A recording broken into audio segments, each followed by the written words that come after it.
أعوذ بالله من الشيطان الرجيم. بسم الله الرحمن الرحيم. الحمد لله رب العالمين، وصلى الله على سيدنا محمد وآله الطيبين الطاهرين، ولا سيما بقية الله في الأرضين وحجته في العالمين، واللعن على أعدائهم من الآن إلى أبد الآبدين.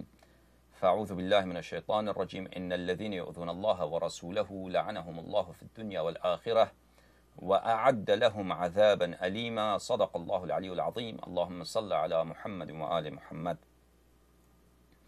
حیدر صفدر سلام اللہ علیہ کے چاہنے والوں کو سلام و صلوات. اللہم صل علی محمد وآل محمد. اہل بیت طاہرین علیہم الصلاۃ والسلام کے دشمنوں پر خدا کی لعنتیں بے شمار. معزز ناظرین، جو غلط بات اور نہایت ہی گھٹیا بات اور کفریہ اور گستاخانہ بات طلحہ ابن عبید اللہ نے رسول اللہ صلی اللہ علیہ وآلہ وسلم کی وائف کے متعلق کہی ہے، جماعت عمریہ کے ایک ٹی وی اسٹیشن امت ٹی وی کے مقرر مولوی طیب نقشبندیہ نے ادعا کی ہے کہ یہ گناہ ہے ہی نہیں، بلکہ الٹا وہ کہتے ہیں کہ یہ تو اور اچھی بات ہے. دیکھیے معزز، پہلے تو وہ کہتے ہیں کہ یہ حرام نہیں تھا، گناہ نہیں تھا، کیونکہ خدا نے آیت ہی نازل نہیں کی تھی. پھر وہ اگلے کلپ میں آپ کو دکھاؤں گا، وہ کہیں گے کہ بھائی یہ تو جو انہوں نے بات کہی ہے یہ ان کی ایمان پہ دلالت کرتی ہے. دیکھیے، تو مطلب یہ ہے کہ اس وقت تو یہ آیت نازل ہی نہیں ہوئی تھی. وہ صحابی طلحہ بن عبید اللہ بن مصاف ہے جنہوں نے یہ بات کہی تھی اور اس آیت کے نزول سے پہلے کہی تھی. گویا انہوں نے شرعی طور پر کوئی گناہ نہ کیا. تو کیا ہوا کہ قرآن کی آیت ہے معزز ناظرین. اعوذ باللہ من الشیطان الرجیم. وما كان لكم ان تؤذوا رسول الله صلی اللہ علیہ وآلہ ولا ان تنكحوا ازواجه من بعده ابدا ان ذلكم كان عند الله عظیما. تم رسول اللہ صلی اللہ علیہ وآلہ وسلم کو اذیت نہ کیا کرو، اور یہ تمہارے لیے جائز نہیں ہے کہ تم ان کی اذیت کرو، ان کی آزار کرو، اور کبھی ان کے بعد ان کے ازواج سے شادی نہ کرنا. یہ بات خدا کے نزدیک بہت ہی بڑی گستاخی ہے. یہ قرآن کی آیت ان ذالکم کان عند اللہ عظیما، خدا کے نزدیک بہت بڑی گستاخی ہے. یہ شخص کہہ رہا ہے کہ یہ تو اس نے کوئی گناہ کی ہی نہیں تھی، کیونکہ اس وقت یہ آیت نازل نہیں ہوئی ہے. یعنی آیت نازل ہونے سے پہلے اس نے یہ بات کہی ہے، اس لیے اس کی کوئی غلطی ہی نہیں ہے، اس وقت حرام ہی نہیں تھا یہ بات کہنا. معزز ناظرین، میں اس بات کے کئی جواب ہیں. پہلی بات تو یہ ہے کہ میں کہتا ہوں کہ آپ خود سوچئے کہ ایک شخص زندہ ہے، اگر وہ مر جائے، آپ اس کی وائف سے، اگر وہ مسلمان ہے، وہ وائف مسلمان ہے، آپ مسلمان شادی کر سکتے ہیں بشرط کہ وہ راضی ہو. ٹھیک ہے کہ نہیں؟ اگر وہ کرسچن ہے، اہل کتاب ہے، تو بہت سارے لوگ اہل کتاب سے بھی شادی کو جائز قرار دیتے ہیں، لیکن یہ حرام نہیں ہے. کوئی قرآن کی آیت نہیں ہے کہ یہ حرام ہے. ابھی خود یہ مولوی نقشبندی مر جائے تو اس کے وائف کے ساتھ اگر مولوی ظفر اللہ مثلا شادی کرنا چاہے تو یہ شرعی حرام تو نہیں ہے، لیکن ابھی اس کے حیات میں، اسی مولوی نقشبندی کے حیات میں مولوی ظفر اللہ کہہ دے، میں امت ٹی وی میں یہ خبر پھیلا دے کہ نقشبندی تو بڑا اچھا آدمی، اگر یہ مر جائے تو میں اس کی وائف کو چھوڑوں گا نہیں، اس کی وائف کو نہیں چھوڑ. یہ اپنے لیے اس کو بے عزتی کی بات سمجھے گا یا نہیں سمجھے گا؟ اتنا گستاخی سمجھے گا یا نہیں سمجھے گا؟ یہ اس کی لڑائی ہوگی یا نہیں ہوگی اس سے، ظفر اللہ سے، کہ تم نے میری بے عزتی کی ہے، تم نے میری گستاخی کی ہے. مثلا ابھی خود یہ نقشبندی اگر اس کی جرأت ہے یہ کہہ دینا کہ اگر عرفان شاہ کی وفات ہو جاتی تو میں اس کی وائف کو نہیں چھوڑوں گا کیونکہ وہ میرے چچا کی بیٹی ہے، تو عرفان شاہ کو پتہ چل جائے تو اس کے ساتھ لڑائی کرے گا نہیں کرے گا؟ ہاں، اگر یہ جس محلے میں رہتا ہے اس کا کوئی انگریز، کوئی اس کا جاننے والا ہے، کوئی اس کا پہچاننے والا ہے، کوئی اس کے محلے میں انگریز رہتا ہے، تو اگر اس کے متعلق یہ کہہ دے اگر فلان شخص انگریز مر جاتا ہے تو میں اس کی وائف سے شادی کروں، وہ انگریز اس کو مارے گا یا نہیں مارے گا؟ اپنے لیے بے عزتی سمجھے گا یا نہیں سمجھے گا؟ آپ خود کو سوچئے میرے معزز ناظرین. آپ اگر ایک معزز شخص ہیں، آپ میں اگر کچھ غیرت ہے، اگر آپ کا کوئی دوست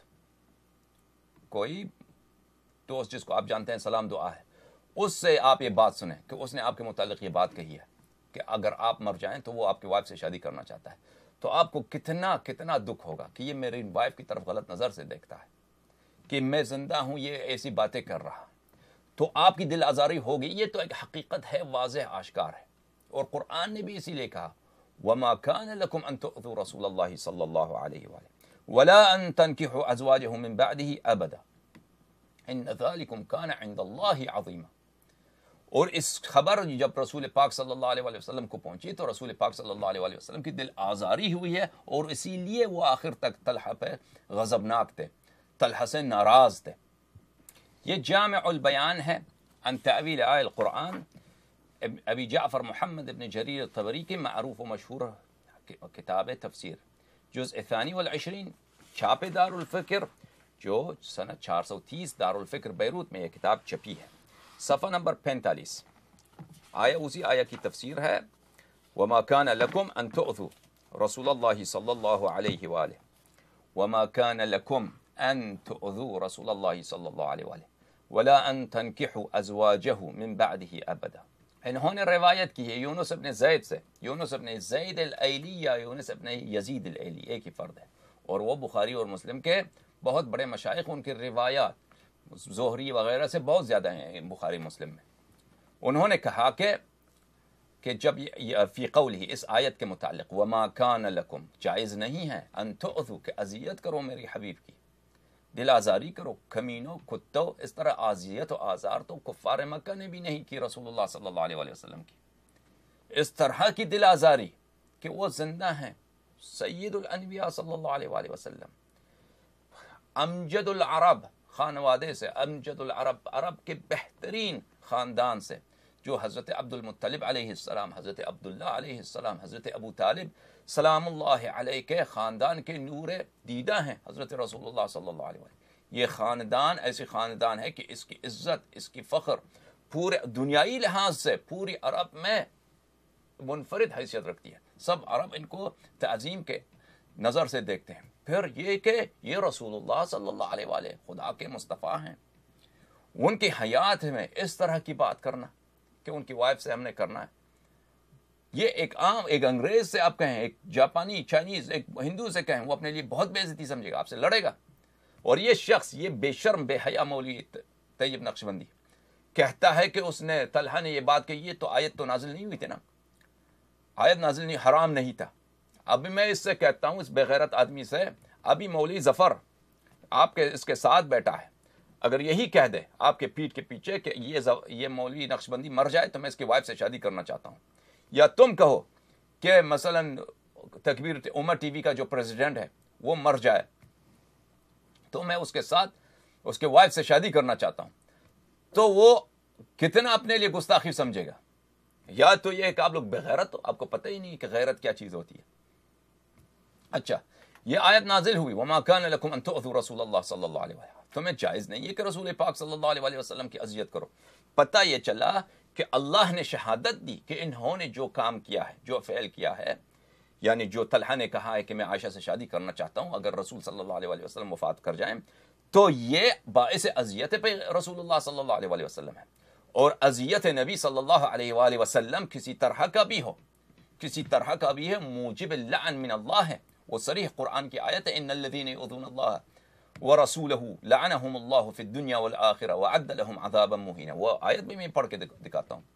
تو خدا نے شہادت دی کہ یہ اذیت رسول اللہ صلی اللہ علیہ وسلم ہے، اور اذیت رسول صلی اللہ علیہ وآلہ وسلم یہ بذات خود موجب لعن ہے. یہ پہلی بات. دوسری بات ہم دکھائیں گے کہ یہ حد کے حرمت رسول اللہ صلی اللہ علیہ وسلم ہے، بلکہ یہ دکھا چکے ہیں، دکھانے کی ضرورت نہیں ہے، واضح آشکار ہے یہ مسئلہ کہ یہ ایسا جملہ کہنا یہ گستاخی ہے اور بری طرح گستاخی ہے. اور اس طرح کی رسول پاک صلی اللہ علیہ وسلم سے اس طرح گستاخی تو مشرکین مکہ نے بھی نہیں کیا تھا. ہم نے کبھی نہیں سنا کہ کسی بھی پیغمبر کے ساتھ بنی اسرائیل کے جو انبیاء تھے، بنی اسرائیل والوں نے ان کو بہت ستایا ہے. حضرت موسیٰ علیہ السلام کو ان کے صحابہ نے بہت ستایا ہے، بہت اذیت و آزار دی ہے، اما اس طرح کی اذیت و آزار ہم نے کبھی نہیں سنا. ہمارے نبی کریم صلی اللہ علیہ وآلہ وسلم کی جو مظلومیت ہے، جو تنہائی ہے، انہی صحابہ کے ہاتھوں، یہ قابل بیان ہے ہی نہیں. یہ تو خدا نے شہادت دی ہے، ورنہ یہ عمری قوم تو اس کو چھپا جاتے. قرآن نے شہادت دی ہے، قرآن میں محفوظ ہے. اس کے باوجود یہ بغیرت لوگ ٹی وی پہ منہ اٹھا کے کہتے ہیں کہ اس نے حرام کا کوئی کام ہی نہیں کیا. وہ تو کوئی بس صحابی نے کہا تھا کہ اس کی پیغمبر کی وائف سے اس نے شادی کرنا ہے، یہ تو حرام نہیں، حرام زادے.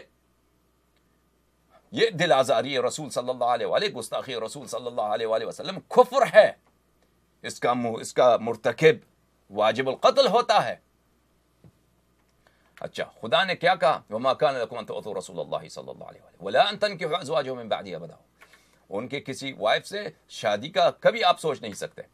ان ذلكم كان عند الله عظیما. یہ ایک ایسا جرم ہے جو آپ نے مرتکب ہوا ہے کہ خدا کے نزدیک بہت ہی بڑی گستاخی ہے، بہت ہی بڑی جرم ہے خدا کے نزدیک. تو اس کو کوئی کہے کہ گناہ ہی نہیں کیا تو وہ کافر قرآن ہے کہ نہیں ہے؟ کوئی اگر کہے، جب خدا کہتا ہے کہ یہ بہت بڑا جرم ہے، یہ گستاخی رسول صلی اللہ علیہ وآلہ، اذیت رسول صلی اللہ علیہ وآلہ، اس طرح کی باتیں کرنا، یہ خدا کے نزدیک بہت ہی بڑا گناہ ہے، بہت ہی بڑا جرم ہے، بہت ہی بڑی گٹیا پن، کمینہ پن ہے. تو یہ مولوی جو دو ادھر بیٹھ کے کہتے ہیں کہ نہیں کوئی بات نہیں، یہ حلال ہے، حرام نہیں ہے، کوئی بات ہی نہیں، جس نے تو اچھا کیا تھا، یہ تو اس کی ایمان کی دلیل ہے. وہ بعد میں آ کے کہتا ہے کہ اس کی ایمان کی دلیل ہے، وہ میں کلپ آپ کو دکھاؤں گا. تو پتہ یہ چلا کہ یہ لوگ کافر بالقرآن کریم ہے، جھوٹ.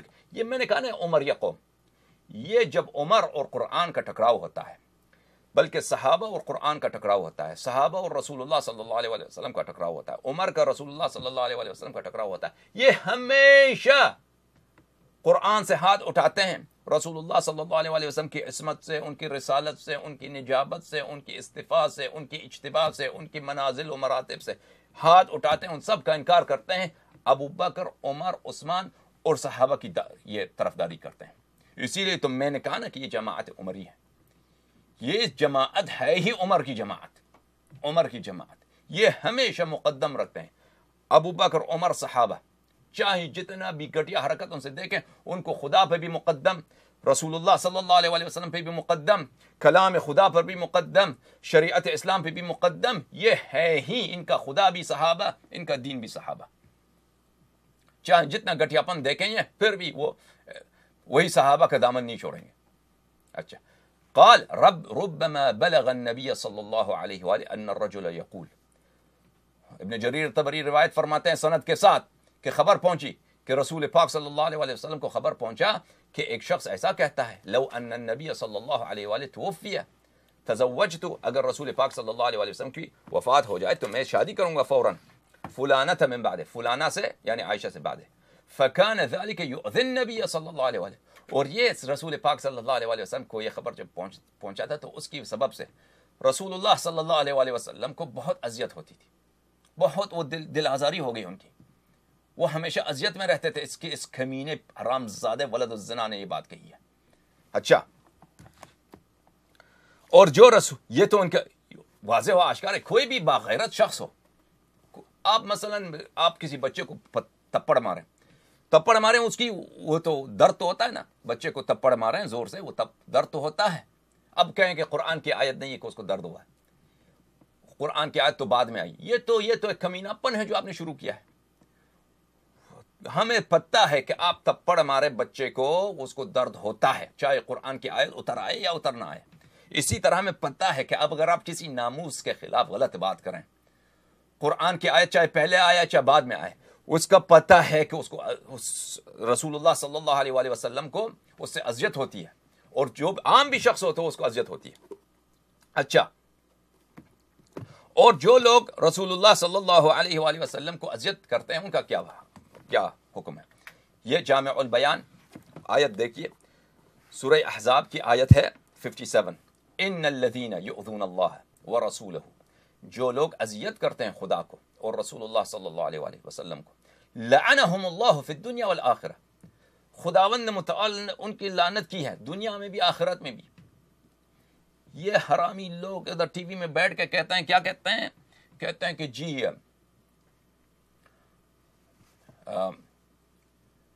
کہتے ہیں کہ کوئی بات ہی نہیں, کوئی گناہ ہی نہیں کیا, کیا ہوا, اس نے کہا ہے ہوا کیا ہے, اس نے کوئی حرام کیا ہی نہیں, جبکہ خدا قرآن میں کہتا ہے کہ خدا نے ان کو دنیا میں بھی لعنت کی, آخرت میں بھی لعنت کی.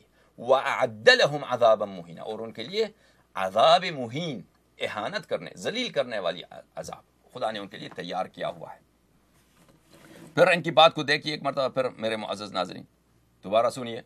نے کہا تو مطلب یہ ہے کہ اس وقت تو یہ آیت نازل ہی نہیں ہوئی تھی. وہ صحابی طلحہ بن عبید اللہ بن مصاف ہے جنہوں نے یہ بات کہی تھی, اور اس آیت کے نزول سے پہلے کہی تھی. گویا انہوں نے شرعی طور پر کوئی گناہ نہ کیا. میں ان کی اپنی کتابوں سے دکھاتا ہوں کہ گستاخی رسول صلی اللہ علیہ وآلہ وسلم ہوتا کیا ہے. جو گستاخی رسول جس کی سبب سے انسان مرتد بنتا ہے اور جس کی سبب سے انسان کا قتل ہونا واجب ہو جاتا ہے اور توبہ قبول ہی نہیں ہوتا, وہ ہوتا کیا ہے میرے معزز ناظرین. دیکھیے یہ کتاب الشفا ہے, قاضی عیاض کی معروف مشہور کتاب, قاضی عیاض یحسبی. ان کا بھی ایک شرح مسلم بھی ہے, المفہم فی شرح المسلم, المعلم فی شرح المسلم. ان کی ایک, یہ نووی صاحب سے پہلے بھی یہ مسلم کا شرح کر چکے ہیں, بہت بڑے بلند پائے کے عالم ہیں. اور یہ کتاب شفا یہ رسالت میں آپ صلی اللہ علیہ وآلہ وسلم کے سیرت اور ان کے حقوق پر اور ان کے نعت پر اور ان کے مقامات پر اور ان کی عصمت پر اور ان کے متعلق جو باتیں ہیں ان کے متعلق لکھی ہیں, اور بہت ہی ایک منفرد انداز میں انہوں نے لکھی ہے. کتاب الشفا بتعریف حقوق المصطفیٰ صلی اللہ علیہ وآلہ, قاضی عیاض الیحسبی کی, جو سنہ 544 میں وفات ہوئی, تبع دار الکتب الاسلامیہ. اس کتاب میں میرے معزز ناظرین صفحہ نمبر 214 میں وہاں پہ یہ تعریف کرتے ہیں کہ سب رسول صلی اللہ علیہ وآلہ وسلم, گستاخی رسول صلی اللہ علیہ وآلہ وسلم ہوتا کیا ہے. اچھا, اس کتاب کو اردو میں بھی ترجمہ کیا گیا ہے, لیکن اردو ترجمہ کچھ ناقص ہے. میں اردو ترجمہ بھی دکھاؤں گا لیکن وہ کچھ ناقص ہے. اعلم وفقنا اللہ و ایاک, جان لو پہچان لو. عبارت کیا ہے, یہ مقصد الرابع باب اول, مقصد الرابع باب اول میں یہ انہوں نے بیان کیا ہے. اردو ترجمہ اس کتاب کا کچھ اتنا خاص نہیں ہے. اچھا, فی بیان ما ہوا فی حقی صلی اللہ علیہ وآلہ سب و نقص او نقص من تعریض او نص, اس بات کا بیان کرنا کہ گستاخی رسول صلی اللہ علیہ وآلہ وسلم, سب یعنی گالی دینا, نقص یعنی رسول اللہ صلی اللہ علیہ وسلم کا مرتبہ گٹھانا, ان کی تنقیص کرنا, ان کی برائی بیان کرنا. یہ کیا چیزیں ہیں جو گالی کے زمرے میں آتے ہیں, تنقیص, اور ان کی شان میں نقص تنقیص کرنے کے زمرے میں آتے ہیں. من تعریض او نص, کون سی باتیں اشارتاً کہیں جائیں پھر بھی گالی ہے, اشارتاً کہا جائے پھر بھی گستاخی ہے, کفر ہے, یا نص یا صریح آپ کہتے ہیں. بہرحال وہ کون سی چیزیں اس کی تعریف کیا جائے. اعلم وفقنا اللہ و ایاک, پہچان لو خدا آپ کو توفیق دے اور ہمیں توفیق دے.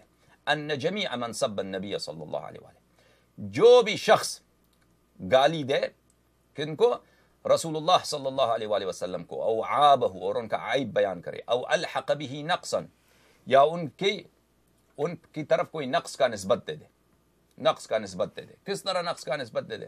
فی نفسی, ان کی اپنی نفس پر. مثلا کہہ دے کہ رسول اللہ صلی اللہ علیہ وآلہ وسلم جواد نہیں تھے, کریم نہیں تھے, علیاذ باللہ, تقوی کم تھی مثلا, کوئی اس طرح نستجیر باللہ, کہیں کہ مثلا وہ علم کم تھا, مثلا اخلاق صحیح نہیں تھے, کسی طرح بھی نقص نسبت دیں. اور یہ سب باتیں ان کی کتب میں موجود ہیں, یہ سب خود اپنی اسٹینڈرڈ سے یہ کافر ہو جاتے ہیں.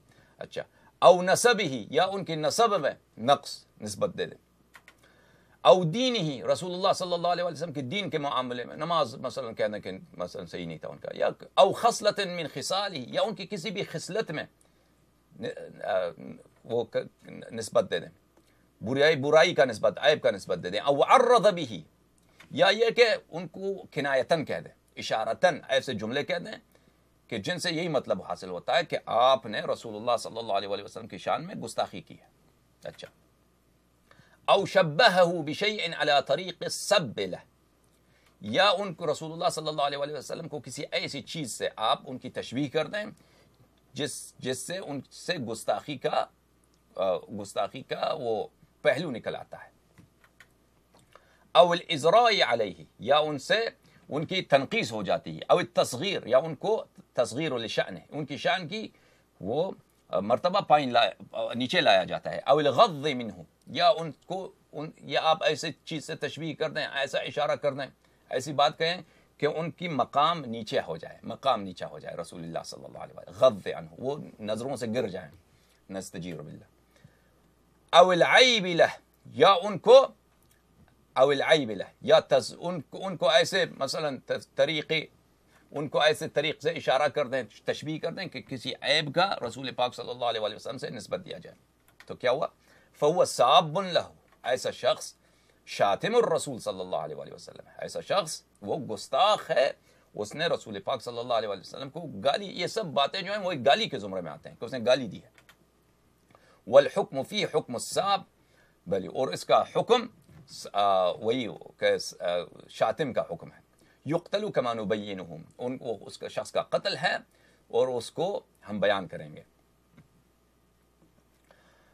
ولا نستثني فصلا من فصول هذا الباب على هذا المقصد ولا نمتري فيه تصريحا كان أو تلويحا، وكذلك من لعنه أو دعا عليه أو تمنى مضرة له أو نسب إليه ما لا يليق بمنصبه عن طريق الضم أو عبث عن جهة العزيرة بسخف من الكلام وهجر ومنكر من القول وزور، أو عيره بشيء مما جرى من البلاء والمحنة عليه، أو غمصه ببعض العوارض البشرية الجارية والمعهودة لديه، وهذا كله اجماع من العلماء۔ پھر کہا کہ اس میں ہم کسی بات کا استثناء نہیں کرتے، چاہے وہ شخص تصریح کرے چاہے اشارہ کرے۔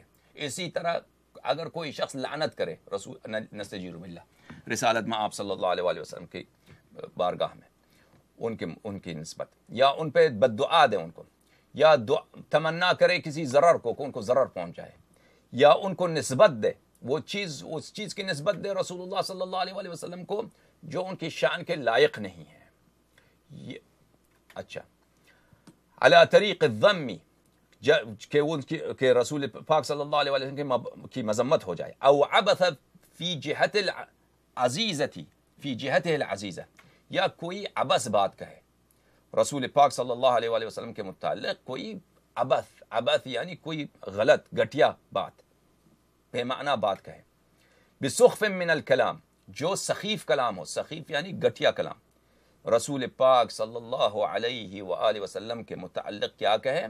ایسا گھٹیا قول، گھٹیا بات، کمینوں والی بات کہے۔ وحجر، حجر کہتے ہیں بکواس کو، یعنی کوئی بھی بکواس کرے ان کے متعلق۔ تو آپ مجھے بتائیں، جو شخص کہتا ہے نستجیر باللہ نستجیر باللہ نستجیر باللہ، رسول پاک صلی اللہ علیہ وسلم رسول اللہ بھی نہیں کہتا، کہتا یہ محمد صلی اللہ علیہ وسلم، مر جائے تو میں عائشہ سے شادی کروں گا فوراً۔ اگر یہ بکواس ہے یا نہیں ہے ان کی نسبت، ان کی شان کی تنقیص ہے یا نہیں، ان کی دل آزاری ہے یا نہیں ہے، ان کی آبرو ریزی ہے یا نہیں ہے، آپ اس کو اپنے محلے کے دکاندار سے آپ ٹیسٹ کیجیے، آپ محلے کے دکاندار کے متعلق محلے میں یہ خبر پھیلائیں کہ وہ مر جائے تو آپ اسے شادی کرتے ہیں، خدا جانتا ہے اس شخص کی بے آبرو ریزی ہے، اور اگر وہ غیرت والا شخص ہے تو آپ سے لڑ پڑے گا، کہتا ہے کہ آپ نے اس طرح مجھے اس طرح دل آزاری کی ہے، اس طرح مجھے، وہ شاید آپ کو قتل کر دے، خدا جانتا ہے۔ اس طرح کی اگر بات کسی گاؤں میں، کسی محلے میں ہو جائے، ہو سکتا ہے اس پہ کئی لوگ قتل ہو جائیں اسی بات پر۔ یہ کوئی چھوٹی بات نہیں ہے، یہ بہت، جیسے خدا نے قرآن میں کہا کہ وَكَانَ عِنْدَ اللَّهِ عَظِيمًا، یہ ایک بہت ہی گٹھیا اور نہایت ہی رذالت کا اور کفر کا اور نفاق کے انتہا ہے۔ اچھا، تو یہ دیکھیں قاضی عیاض یحسبی کے نص عبارات جو رسول اللہ صلی اللہ علیہ وسلم کے اس کے متعلق اشارے میں بھی کوئی ایسی بات کہیں جو ان کے لائق شان نہ ہو، جس سے رسول اللہ صلی اللہ علیہ وسلم کا شان پائی نیچے آ جائے، آبرو ریزی ہو، لوگوں کے نظروں میں وہ کچھ ہلکے ہو جائیں رسول اللہ صلی اللہ علیہ وسلم، یا ان کے متعلق کیا کہیں؟ بسخف من الکلام وحجر ومنکر من القول، رسول پاک صلی اللہ علیہ وآلہ وسلم کے متعلق وعبث فی جہتہ العزیزہ بسخف من الکلام، عبث کہتے ہیں کہ یعنی بے معنی بات، جو باطل بات ہے، ایسی باطل بات کہیں رسول پاک صلی اللہ علیہ وآلہ وسلم کے عزیز اور مقدس شخصیت کے بارے میں، بسخف من الکلام، جو ایک سخیف کلام ہے، جو ایک سبک بات ہے، جو ایک بے وزن بات ہے، باطل بات ہے کہیں. وَحَجْرٍ وَمُنْكَرٍ مِّنَ الْقَوْلِ، اور بکواس ہو، منکر بات ہو، منکر یعنی بری بات ہو، بری بات کہیں. وَزُورٍ او وزورن، وہ زور کہتے ہیں جھوٹی بات کو، جھوٹی بات کہیں.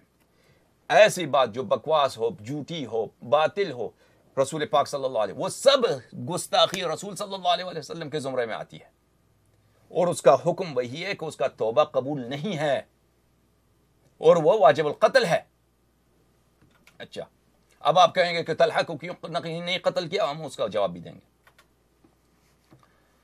او عیرہ بشیء مما جرى من البلاء، پھر وہ دوسری باتیں کہتے ہیں کہ اگر کوئی رسول پاک صلی اللہ علیہ وآلہ وسلم کو طعنہ دے کہ جو رسول پاک صلی اللہ علیہ وآلہ وسلم پر سخت ایام گزری ہیں، راہ خدا میں شہادت ان کی چاچے کی ہوئی ہے سلام اللہ علیہ، دندان مبارک شہید ہوا ہے، رسول پاک صلی اللہ علیہ وآلہ وسلم بہت سخت ایام دیکھے ہیں انہوں نے.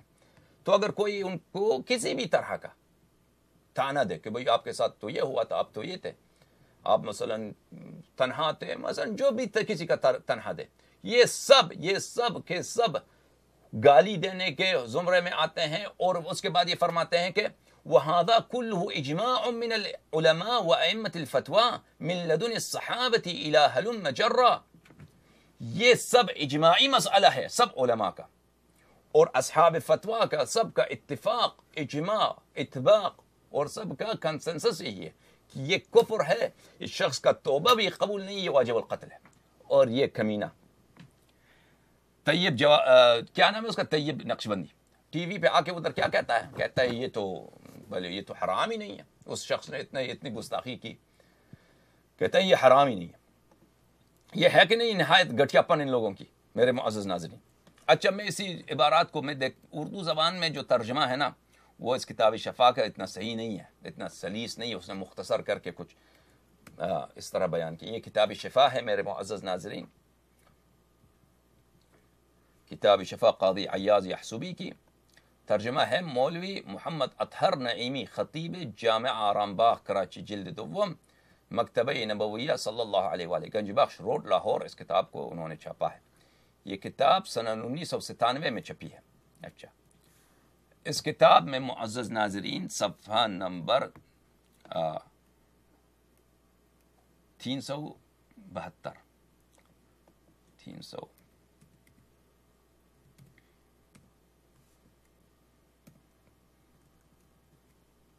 اچھا، ہو سکتا ہے کہ مجھے وہ عبارت جس کا میں نے آپ کو عربی میں پڑھا ہے نا، وہ عبارت صحیح اردو زبان میں نہیں ملا، اردو زبان ترجمے، شاید اس نے کہیں اور ترجمہ. میں نے بہت دیکھا کہ اسی عبارت کا میں اردو جو اس نے ترجمہ کیا ہے ڈھونڈ لوں، مجھے جو ملا ہے وہی ہے، لیکن یہ اس پوری عبارت کی ترجمانی نہیں کرتا. جناب مصنف علیہ الرحمہ دعائیہ کلمات کے بعد فرماتے ہیں کہ وہ کلمات جن سے رسول صلی اللہ علیہ وسلم کے منقصد کا پہلو نکلتا ہو. مثلا کوئی شخص حضور علیہ السلام یعنی صلی اللہ علیہ وآلہ وسلم کو برملا گالی دے، یا ایسے کلمات کہے جو عیب جوئی کے لیے استعمال ہوتے ہیں، یا ان الفاظ سے آپ کے ذات اقدس، آپ کے مبارک دین، اسوہ یا خصائل میں سے کسی خصلت کو رخ پہنچتی ہو، یا ذات نبوی پر کسی قسم کی تعریض کرے یعنی اشارتاً، کنایتاً، یا اس قسم کے اور دوسرے الفاظ استعمال کرے، ایسے الفاظ سب و شتم میں شمار ہوں گے. اور ایسے الفاظ کہنے والے کے لیے یہی حکم ہے جو اہانت نبی کرنے والے کے لیے ہے، یعنی واجب القتل ہے. اور اس سلسلہ میں بعض باتیں آئندہ بیان کریں گے. یہاں یہ امر قابل لحاظ و توجہ ہے کہ ایسا کوئی شخص کسی رعایت کا مستحق نہیں ہے، لہٰذا ایسے کلمات میں نہ تو کوئی استثناء گوارا کیا جاتا ہے اور نہ صراحت و کنایہ کے الفاظ میں کسی قسم کا شک و شبہ رکھا جاتا ہے. ایسا ہی طرز عمل اس شخص کے ساتھ روا رکھا جائے گا جو حضور صلی اللہ علیہ وآلہ وسلم کی ذات اقدس پر لعنت کے الفاظ استعمال کرے، یا حضور کے حق میں بد دعا کرے، یا ایسے کلمات آپ سے منسوب کرے جو آپ کے شایان شان نہیں ہیں، یا آپ کے نقصان کا خواہان ہو، یا آپ کے ذات اقدس پر گزرنے والے مصائب کا تذکرہ کر کے شرم دلانے کی کوشش کرے، یا عوارض بشری جن کا صدور ذات نبوی کے لیے جائز یا معہود ہوں، ان کی وجہ سے حضرت رسول صلی اللہ علیہ وآلہ وسلم کی ذات کو حقیر جانے. یہ تمام امور اہانت و منقصد کے قبیل شمار کیے جاتے ہیں. کیے جائیں گے، اور ان کلمات کا وہی حکم ہے جس کا تذکرہ مذکورہ بالا سطور میں کیا گیا ہے۔ درست ہے نا کہ اگر کسی طرح کی بھی اہانت ہو، گستاخی ہو رسول اللہ صلی اللہ علیہ وآلہ وسلم کی بارگاہ میں، تو وہ کوئی چھوٹی بات نہیں ہے، اور اس میں کوئی استثناء بھی نہیں ہے۔ کسی بھی طرح کا اہانت ہو تو اس شخص کرنے والا شخص وہ جو ہے کافر ہے، اور اس کا توبہ قبول نہیں ہے۔ یہ واضح ان کے الفاظ ہے، اور یہ اجماعی مسئلہ ہے۔ اور یہ جملہ جو طلحہ ابن عبید اللہ جو عشرہ میں ان کے شمار ہوتا ہے، وہ طلحہ ابن عبید اللہ ابن مصافح نہیں ہے، جیسے میں نے ثابت کیا ہے اپنے پچھلی تقریروں میں۔ یہ طلحہ ابن عبید اللہ نے جو جملہ کہا ہے، اس میں جو گستاخی ہے، اس کو تو آپ اس کو تو کوئی بہت ہی ملعون ہوگا جو اس کو چھپائے گا کہ یہ گستاخی نہیں ہے۔ یہ آپ ایک کافر کے لیے بھی کہیں تو وہ اپنی ذات کے لیے اس کو بہت ہی گستاخی سمجھے گا۔ خدا جانتا ہے اگر جو لوگ ہندوستان میں رہتے ہیں، ہندوؤں کے درمیان رہتے ہیں، جو لوگ یورپ میں رہتے ہیں، انگریزوں کے درمیان، گوروں کے درمیان رہتے ہیں، وہ اپنے محلے کے کسی گورے کو امتحان کر کے دیکھیں، اس کے متعلق، اس کے وائف کے متعلق کہے، پھر دیکھیں وہ اس کا کیا کرتا ہے۔ یہ سب ثقافتوں میں، ہر ثقافت میں آپ جائیں نا، بشر کے تمام ثقافتوں میں اس بات کو بہت ہی گھٹیا پن سمجھا جائے گا، بہت ہی اہانت سمجھا جائے گا کہ آپ کسی شخص کے متعلق یہ بات کہیں۔ چیز جائے کہ وہ رسول اللہ صلی اللہ علیہ وآلہ وسلم، اگر دنیا میں کسی کے پاس کوئی خوبی ہے، دنیا میں اگر کسی کے پاس نعمت ہے، وہ سب رسول اللہ صلی اللہ علیہ وآلہ وسلم کے صدقے۔ سب خوبیوں کا منبع کون ہے؟ رسول پاک صلی اللہ علیہ وآلہ۔ خاندان عصمت و طہارت، اہل بیت علیہ السلام کے سردار کون ہیں؟ رسول اللہ صلی اللہ علیہ وآلہ وسلم۔ سب خوبیوں کا منبع، سب جمال کا، حسن کا، سب روحانی، معنوی، دنیاوی نعمتوں کا، سب کا منبع اور کس کے صدقے لوگوں کو ملتا ہے؟ رسول اللہ صلی اللہ علیہ وآلہ وسلم کے صدقے۔ ان کی جتنی توقیر کیا جائے، عزت کیا جائے، احترام کیا جائے، اس کا حق ادا نہیں ہو سکتا۔ ان کے متعلق یہ جملے کہنا یہ واضح و آشکار ہے معزز ناظرین کہ یہ شخص جو کہتا ہے کہ یہ چھوٹی بات ہے، اس کو کوئی اہمیت ہی نہیں ہے، کیونکہ ان کے دین کا اساس ہی یہی ہے کہ اہانت رسول صلی اللہ علیہ وآلہ وسلم پر، اور صحابہ نے جتنی گستاخی نبی صلی اللہ علیہ وآلہ وسلم کی ہے، اتنی نہ تو سلمان رشدی نے کی ہے۔ میں بخاری مسلم سے کبھی آپ کی خدمت میں ثابت کروں گا نا، نہ کسی وقت ہوئی ہے جتنا صحابہ نے دل آزاری کی ہے، اہانت کی ہے، اور رسول اللہ صلی اللہ علیہ وآلہ وسلم کی گستاخی کی ہے۔ وہ تو میں کبھی اسی موضوع پہ بات کروں تو آپ کے لیے اس خدمت میں پیش کروں۔ دیکھیے دوبارہ اس کی بات کو سنتے ہیں۔ تو مطلب یہ ہے کہ اس وقت تو یہ آیت نازل ہی نہیں ہوئی تھی۔ وہ صحابی طلحہ بن عبید اللہ بن مصعب ہے جنہوں نے یہ بات کہی تھی، اور اس آیت کے نزول سے پہلے کہی تھی۔ گویا انہوں نے شرعی طور پر کوئی گناہ نہ کیا، لیکن بہرحال جب یہ آیت نازل ہوئی تو انہیں بہت احساس ہوا کہ میں نے یہ بات کیوں کہی تھی۔ جی ہاں، اور پھر انہوں نے اس احساس کو مٹانے کے لیے اتنے صدقات کیے۔ وہ بھی آپ سن لیں کہ دیکھیے نا کہ ایک شخص کا مزاج ہی بس اس نے صحابہ پر اعتراض کرنا ہے، بس اس کے اندر بغض ہے، اور اس بغض کو وہ ظاہر کرنے کے لیے حربے استعمال کرتا ہے۔ میں یہ جو روایت پڑھتے ہیں اور صفائی پیش کرنا چاہتے ہیں صحابی کا کہ صحابی نے توبہ کیا ہے، میں وہ پڑھ کے آپ کو دکھاؤں گا، بلکہ انہی کی عبارت سنیں گے کہ یہ کہنا چاہتے ہیں۔ لیکن اس سے پہلے میں اس بات کا جواب دے دوں کہ اس وقت تو یہ تو حرام ہی نہیں ہوا تھا۔ یہ کتاب ہے بخاری شریف ہے یا بدمعاش، آپ خود اندازہ لگائیے۔ جلد اول ہے، ترجمہ و حواشی مولوی امجد العلا اور دوسرے لوگوں کی، ادارہ اسلامیہ لاہور کراچی کی یہ کتاب ہے چھپی ہوئی، جو سنت اگست 2005 میں ادارہ اسلامیات میں چھپی ہے۔ اس کتاب میں معزز ناظرین، کتاب الصلح، صفحہ 1146، باب اذا اشار الامام بالصلح فابى حکم علیہ بالحکم بالبین۔ اچھا، جب امام کسی کو صلح کا اشارہ دے، صلح کیا کرنا ہے؟ مصالحہ کرنا، یعنی کسی کے ساتھ نزاع ہو تو اس نزاع میں آپ کمپرومائز کر دیں، اس کو کہتے ہیں صلح۔ اچھا، اور وہ انکار کر دے تو قاعدے کے مطابق فیصلہ کر دے گا۔ حدیث یہ ہے،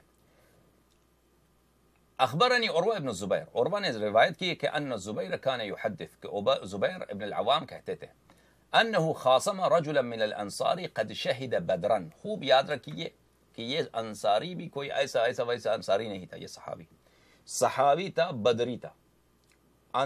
زبیر کا جھگڑا ہو گیا ایک انصاری رجل کے ساتھ، ایک انصاری مرد کے ساتھ، اور وہ انصاری بھی کوئی ایسا ویسا انصاری نہیں تھا، بدری انصاری تھا، جو 313 بدر کی جنگ میں جہاد میں آئے تھے، ان میں سے ایک تھا۔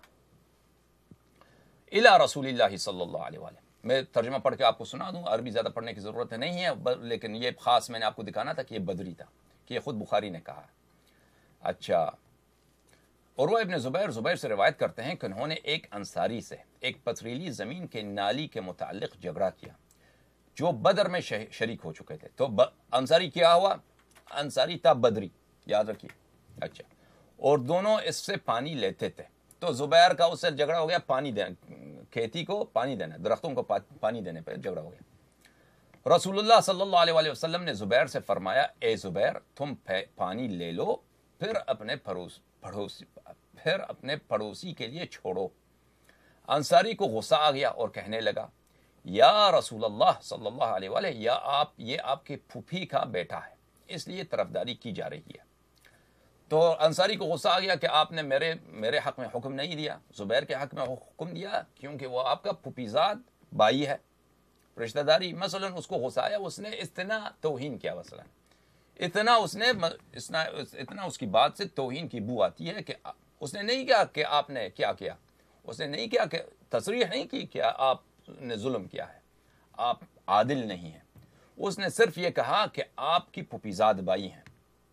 اشارتاً اس کی بات سے اشارہ کیا ملا کہ یعنی آپ نے جو کہا کہ پہلے زبیر تم پانی لے لو پھر اس کو دے دو، اس میں آپ نے جانبداری کیا ہے، عدالت کا اور انصاف کا، اور وہ جو خدا کے حکم کا جو تقاضا عدل ہوتا ہے اس سے آپ مثلا پیچھے ہٹ گئے۔ یہ بات ہے، تصریح نہیں کیا، صرف اشارہ کیا۔ اس کے بعد سے اس کے بعد کا یہ لازم مقصد یہ ہے، یعنی اس سے بعد سے یہ سمجھ آ جاتی ہے۔ اچھا، تو پھر کیا ہوا؟ رسول اللہ صلی اللہ علیہ وسلم کے چہرے کا رنگ متغیر ہو گیا اور پھر فرمایا، اے زبیر، تم اپنے درختوں کو سیراب کر لو اور پانی روک لو یہاں تک کہ دیواروں تک پہنچ جائے۔ اس وقت اس پر آپ نے حضرت زبیر کو ان کا پورا حق دلوا دیا۔ اس سے پہلے رسول صلی اللہ علیہ وسلم نے زبیر کو اس بات کا مشورہ دیا تھا جس میں ان کی اور انصاری دونوں کی رعایت تھی۔ جب اس نے رسول اللہ صلی اللہ علیہ وسلم کو غصہ دیا تو پھر آپ صلی اللہ علیہ وسلم نے زبیر کو صریح حکم دے کر ان کا پورا حق دلا دیا۔ یعنی پہلے آپ نے کہا، رسول اللہ صلی اللہ علیہ وسلم نے چاہا کہ دونوں کے درمیان مصالحہ ہو، پہلے زبیر پانی لے لے پھر اس کو دیا جائے، یعنی انصار کا حق نہیں تھا پانی پہ۔ جب انصار نے غلط بات کہی نا کہ یہ آپ کے پھوپھیزاد بھائی ہیں، اس نے صرف اتنا کہا کہ آپ کے پھوپھیزاد بھائی ہیں، اس نے نہیں کہا کہ آپ ظالم ہیں، لیکن آپ کے پھوپھیزاد بھائی ہیں، اس کا یعنی رسول اللہ صلی اللہ علیہ وسلم کو غصہ آیا، کیونکہ اس کے بعد کا لازمی جو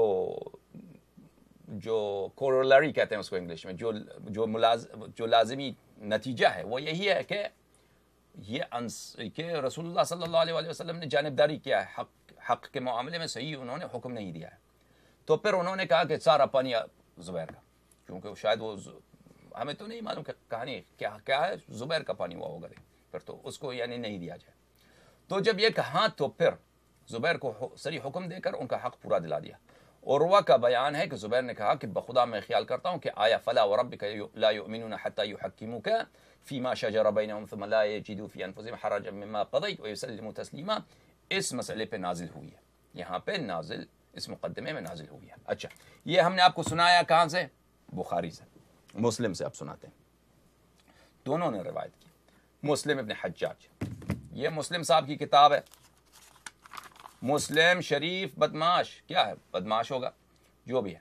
علامہ وحید الزمان صاحب کی جو وہ ترجمہ ہے نعمانی کتاب خانہ لاہور، یہ جلد چندم ہے، جلد پنجم، 5واں جلد۔ اچھا، اس میں میرے معزز ناظرین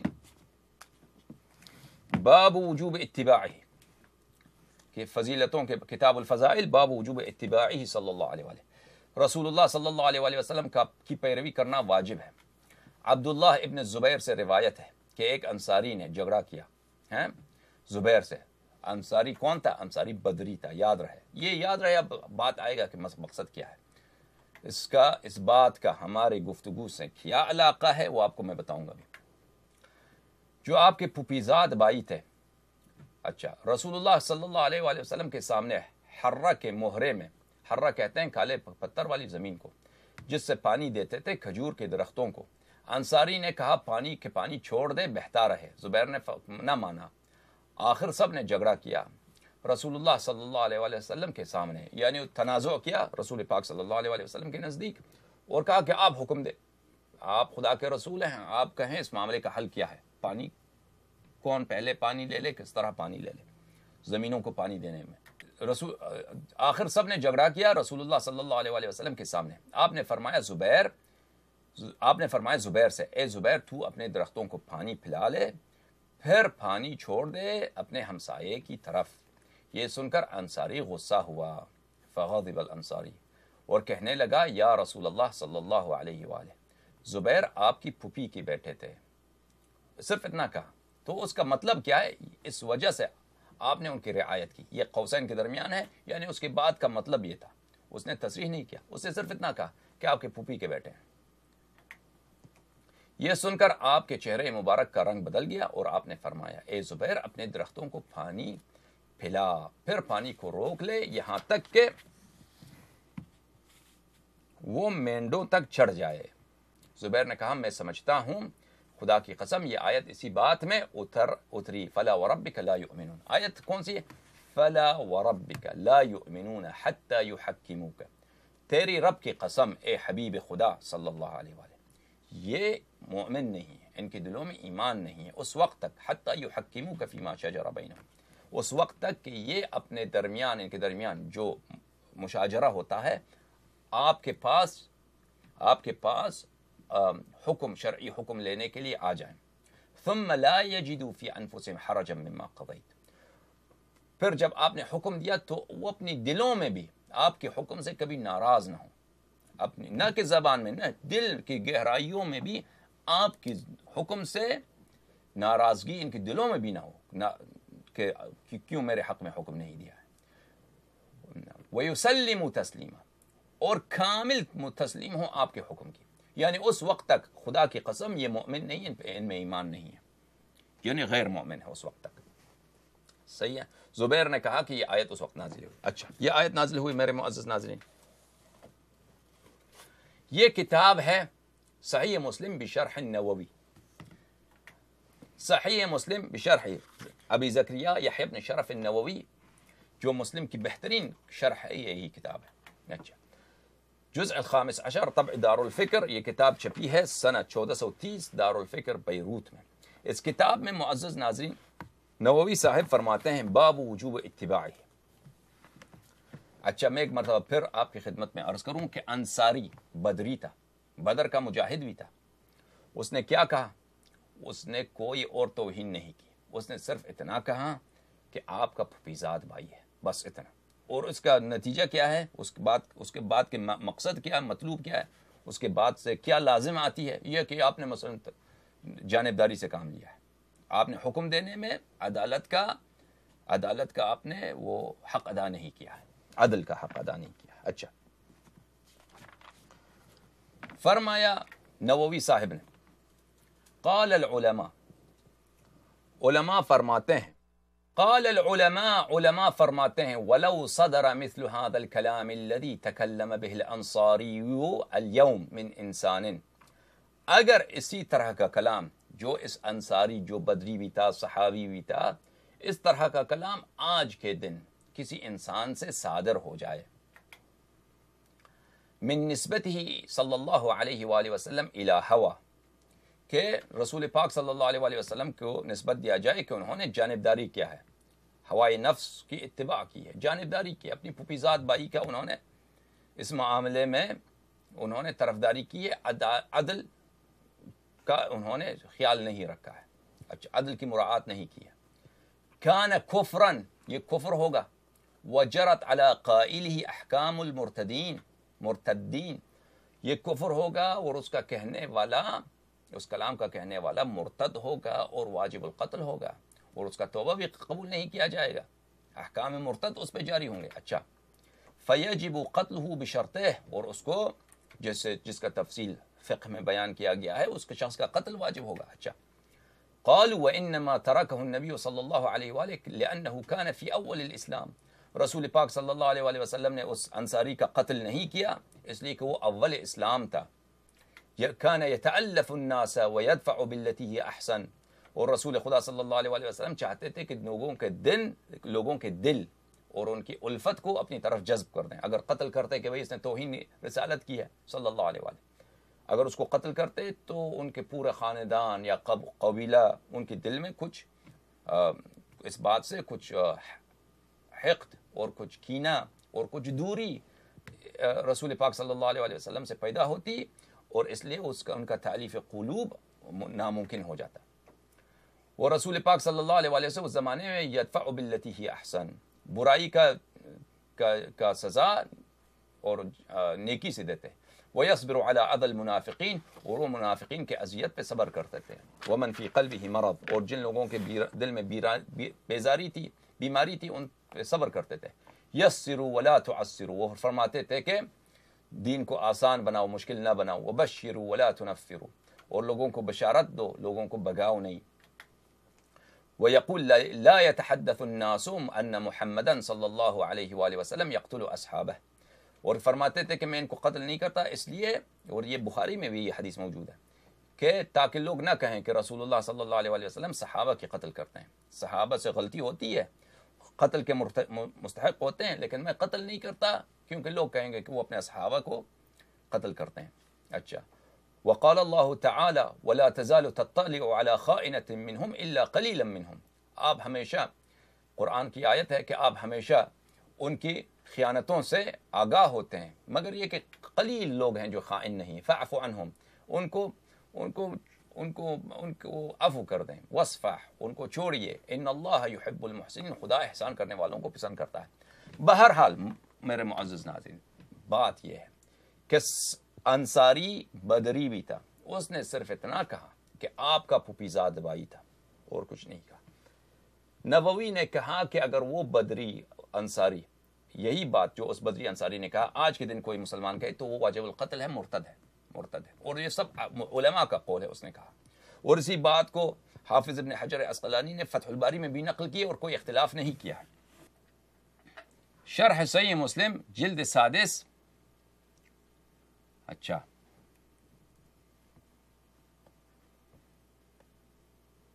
تصنیف علامہ غلام رسول سعیدی، یہ وہی شرح ہے نووی صاحب کی جو شرح ہے اسی کی طرح ہے، ترجمہ ہے لیکن مختصر سا ہے. انہوں نے بھی اس بات کی طرف اشارہ کیا ہے، لیکن نووی صاحب کی طرف انہوں نے تفصیل نہیں دی ہے.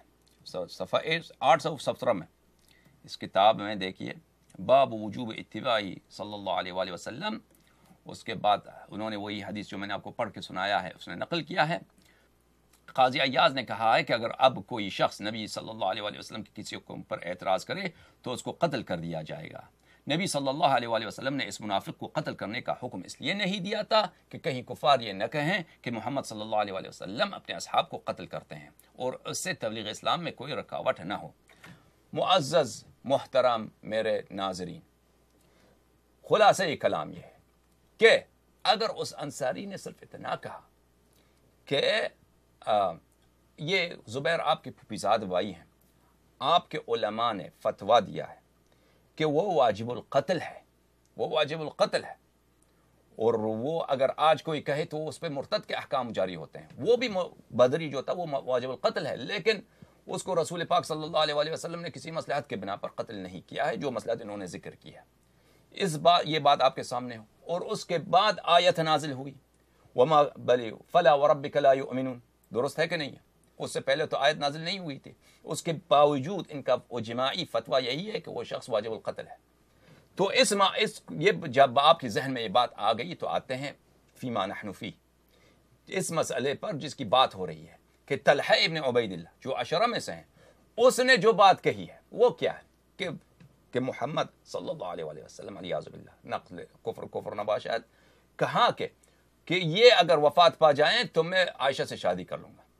اس بات کو دیکھیں، اس بات میں جو تنقیص ہے، جو اہانت ہے، جو آبرو ریزی ہے، جو گستاخی ہے، جو حتاکی ہے، اس بات میں اس کا آپ مقارنہ کیجیے اس بات سے جو اس انصاری نے کہا تھا. انصاری نے کیا کہا تھا کہ آپ کے پھوپھیزاد بھائی ہیں، آپ کے پھوپھیزاد بھائی ہیں. یہ ان دونوں باتوں میں زمین و آسمان کا فرق ہے. انصاری نے جو بات کہا ہے وہ بہت ہی الکی ہے اس بات کے مناسبت سے جو طلحہ نے کہا ہے.